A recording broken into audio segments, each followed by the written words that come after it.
Cash flow from operating activity. मैंने तुम्हें पहले ही बताया था इसके डायरेक्ट एंड इनडायरेक्ट 2 मेथड होते हैं, बट अपने जो क्वेश्चन सॉल्व करते हैं वो कौन से मेथड से करते हैं बेटा? Indirect method. तो इनडायरेक्ट मेथड में सबसे पहले हम क्या यहाँ पे कैलकुलेट करते हैं? Net profit before tax. Net profit before tax. इसके बाद जो नेक्स्ट हेडिंग आती है, पहले मैं हेडिंग लिख रही हूँ, इसमें net profit before tax calculate करके हेडिंग आती है यहाँ पे add non cash and non operational expenses, और इसमें माइनस करते हैं नॉन कैश, इसका reverse, non cash and non operational income. उसके बाद जो नेक्स्ट हेडिंग आता है यहाँ पे प्रॉफिट आता है, profit before the adjustment of working capital changes. Then 2 heading और आती है यहाँ पे, increase in current liability and decrease in current assets. मतलब जो हेडिंग आएगी ना अपोजिट है, ये वाला इसका अपोजिट है, यहाँ पे जो प्लस करके माइनस करेंगे ये इसका अपोजिट है। Decrease in current liability and increase in current assets. फिर लास्ट में आपका ये जो आपकी है प्लस माइनस करके जो रिजल्ट आता है, 2 चीजें ऐड करके नेक्स्ट आपकी हेडिंग बनती है cash flow from operating activity. इसमें टैक्स पेड माइनस करना है और रिफंड ऑफ टैक्स अगर है तो वो ऐड करना है। ठीक है, जो लास्ट आंसर आएगा वो आपका आएगा cash flow from operating activity. तो यहाँ पे कितनी हेडिंग है? फर्स्ट हेडिंग ये कैलकुलेट करना है। सेकंड आपसे ये भी पूछ सकते हैं profit before the adjustment of working capital changes, फिर 2 एडजस्टमेंट करी, फिर आया cash flow from operating activity, फिर 2 एडजस्टमेंट करी, उसके बाद जो आंसर आएगा उसको बोलेंगे net cash flow from operating activity.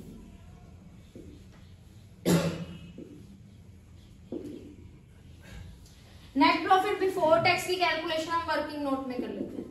Net profit before tax है क्या? जो हमारे पास सम होगा उसमें जो नेट प्रॉफिट होता है वो बैलेंस शीट में दिया होता है।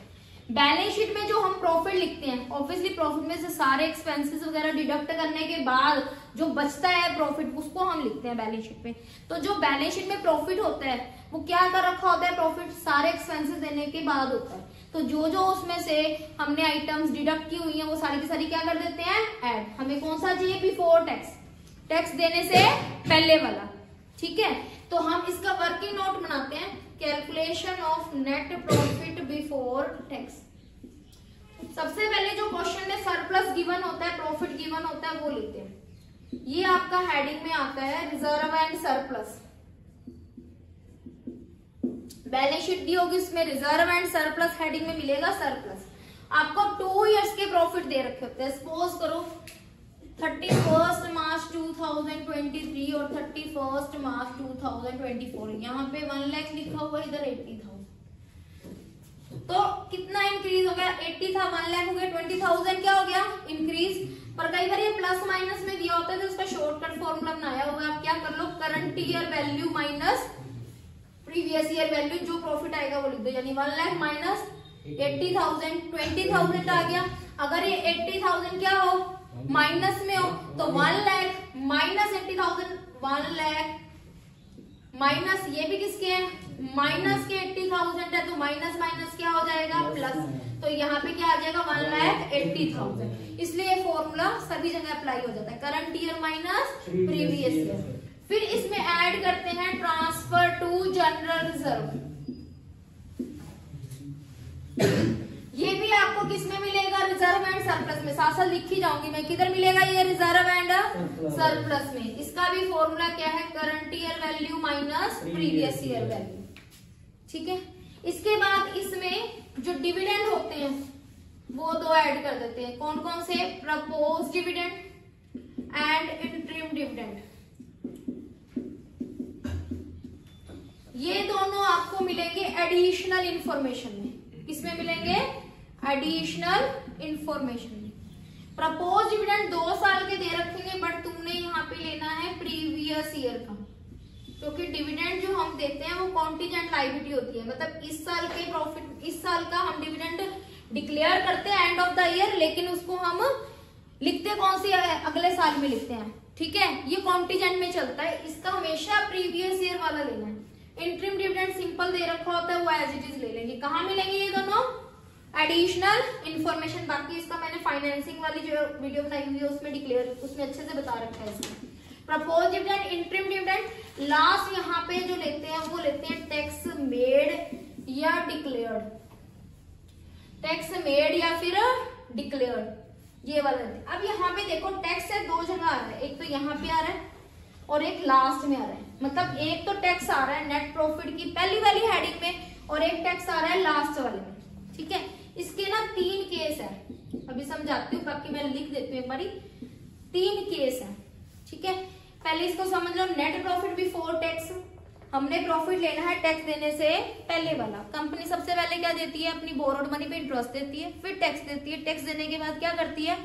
डिविडेंड देती है, फिर उसके बाद जो प्रॉफिट बचता है जनरल रिजर्व में ट्रांसफर करती है, लास्ट और सरप्लस होता है।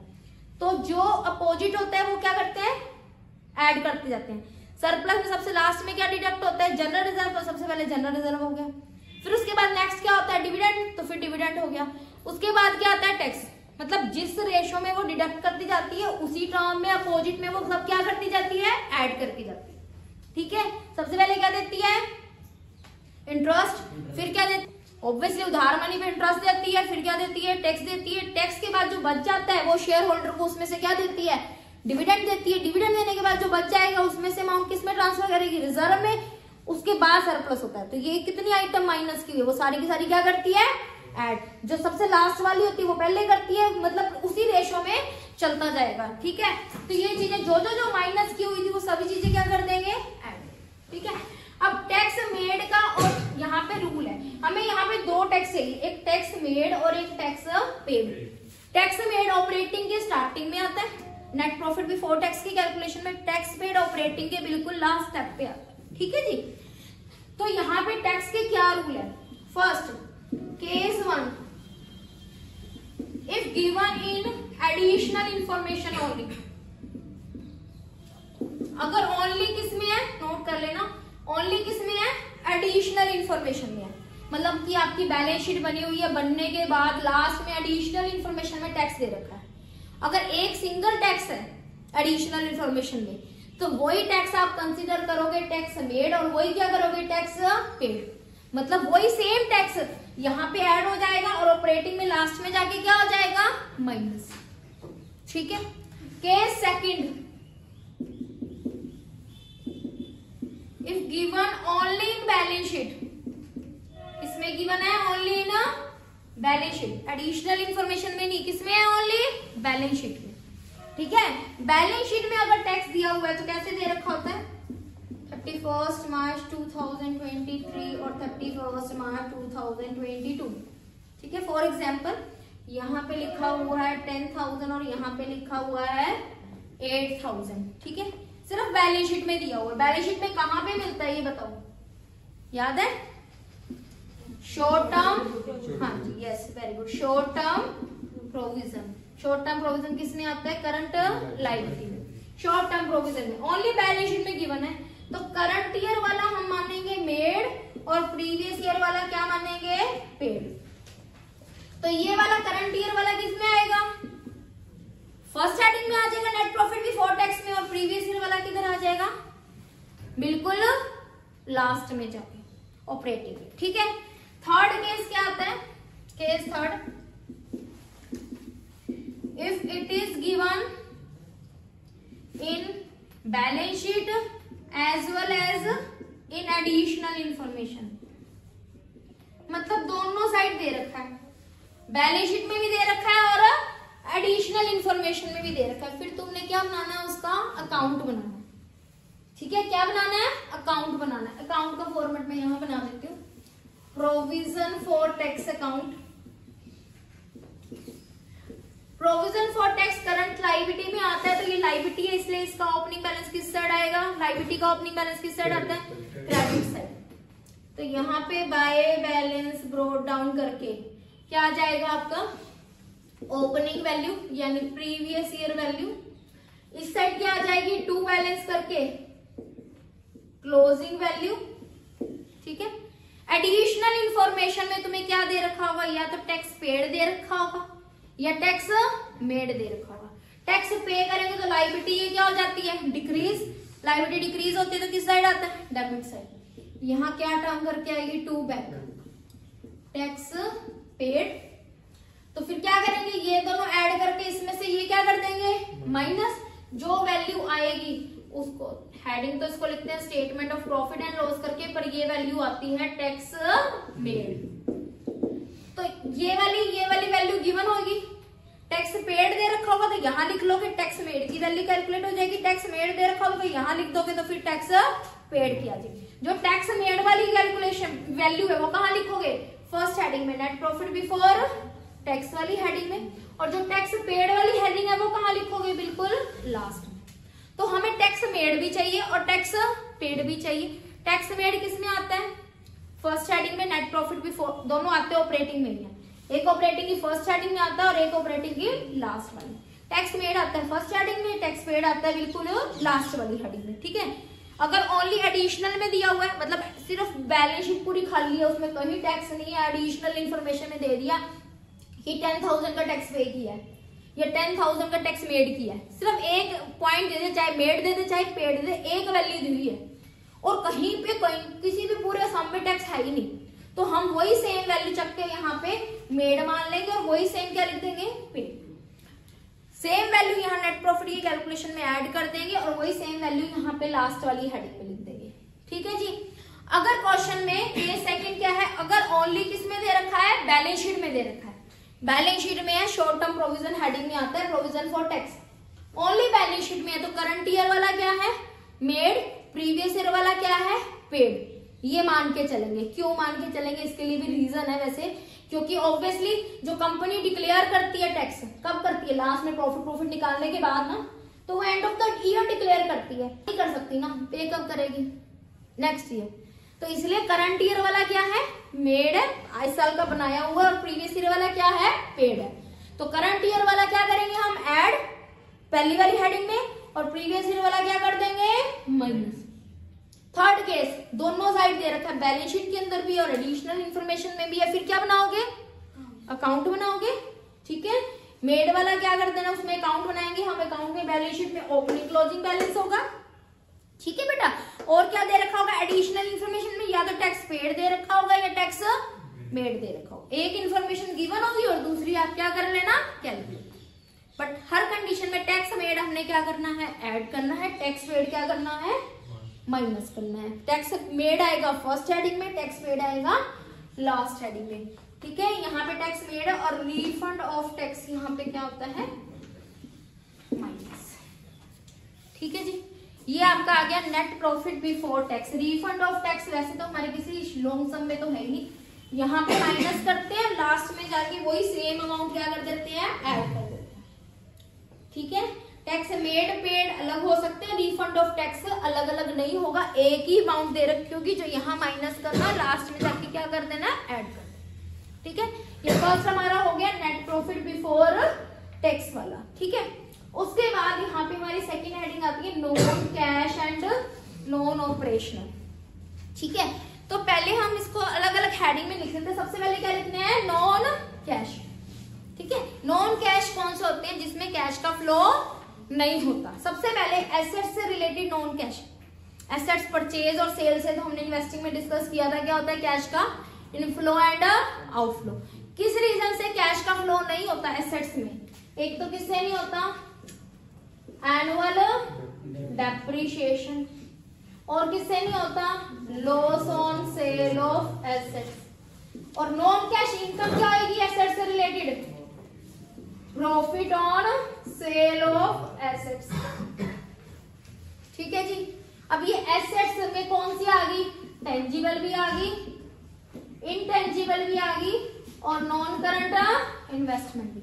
चाहे टेंजिबल एसेट्स पे हो, चाहे इंटेंजिबल पे हो, चाहे नॉन करंट इन्वेस्टमेंट, तीनों का लॉस है तो ऐड कर देना, प्रॉफिट है तो माइनस कर देना। एसेट्स का हो गया, टेंजिबल का।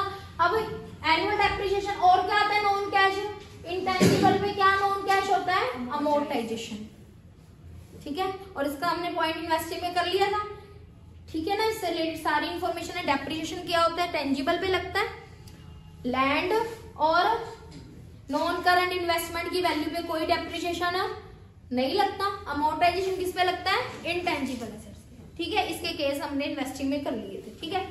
हाँ जी, ये हो गया आपका नॉन कैश। नॉन कैश एक आइटम और है, प्रोविजन फॉर डाउटफुल डेट्स। तो उसका जो increase in provision for doubtful debts है, increase in provision for bad debts या डाउटफुल डेट्स, वो नॉन कैश एक्सपेंस है। तो उसका डिक्रीज क्या होगा, गेन। देखो ये बिल्कुल अपोजिट है, क्या है ये दोनों हेडिंग एक दूसरे की अपोजिट, ठीक है। हाँ जी, डिक्रीज इन मतलब इसमें ये नहीं है कि आप इकट्ठे देख लो, अगर इंक्रीज हो रहा है तो इस साइड लिख दिया, डिक्रीज है तो इस हेडिंग में लिख दिया, ठीक है जी। अब यहाँ पे आते हैं नॉन ऑपरेशनल एक्सपेंसेस की और नॉन ऑपरेशनल इनकम की। जो भी फाइनेंस के एक्सपेंसेस है वो कौन से एक्सपेंस है, नॉन ऑपरेशनल। तो फाइनेंस के एक्सपेंसेस कौन से, इंटरेस्ट और डिविडेंड है, पर डिविडेंड हम वहां लिख चुके हैं तो यहाँ पे सिर्फ क्या आएगा, interest paid. Non operational income जो ऑपरेशनल इनकम नहीं है तो कौन सी होगी, इन्वेस्टिंग इनकम है या फाइनेंसिंग इनकम है, वो कौन सी है, नॉन ऑपरेशनल। तो फाइनेंसिंग इनकम तो कोई भी नहीं, इन्वेस्टिंग इनकम है। क्या है investing income, interest received, rent received, interest received, rent received and dividend received, ठीक है। तो जो ये फाइनेंस का एक्सपेंस था, मतलब ये जो नॉन ऑपरेशनल है, ये कौन सा एक्सपेंस था, फाइनेंस एक्सपेंस था। तो ये दो साइड आया, यहाँ पे क्यों आया, क्योंकि नॉन ऑपरेशनल एक्सपेंसेस लिखना है, यहाँ पे ऐड हो जाता है और फाइनेंसिंग में क्या हो जाता है, ये माइनस। और इंटरेस्ट की कैलकुलेशन हमने फाइनेंसिंग में सीख ली थी। तो आपकी दो साइड और क्या चीज आती है, यहाँ पे मैं लिख देती हूँ, interest paid, dividend, interim and propose dividend.